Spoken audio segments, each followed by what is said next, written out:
Oo, sir, saka mga to. Ito, nanganak din Lalabas, ng... Yan, nanganak ng 10. Ilan na natira. Pero hindi ko na isinali sa akin. So, ganito talaga ang standard na case niya. Ano niya. Oo, sir, mga ganito, sir. Tiraan niya. Oo, sir. Pero pwedeng mas maliit. Pero kung pakakawalan mo, pwede rin. Pwede rin, sir. Ito yung nanganak din ng... For example, nag-alaga ako, pwedeng hindi ko ilagay sa ganyan. Oo, sir, pwede. Basta meron lang siyang bubong, no? Oo, sir. Parang pre-range. Kasi yan, sir, sa ibang bansa, ano yan? Naka-free yan, di ba? Peste lang. Sa ano. Mm, Kaya sa wild lang sila. Kinakain nila yung mga dahon-dahon. Oo, sir, di mga Kung maipit. pananim. Oo. Maipit yung kanyang...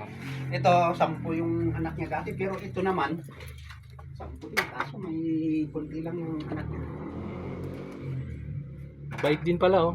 Oo, inaawa ka naman talaga. Gusto Pinipit sila, no? Oo, mayroon yung isang kaibigan namin, ano eh, pag nagtra-travel sila, dinadala. Oh, yun ang malaki. Yun. Malaki talaga yan, sir. Pati yung itim doon kanina, sir eh. Oh, laki, bro. Yan. Tara na. Mas malaki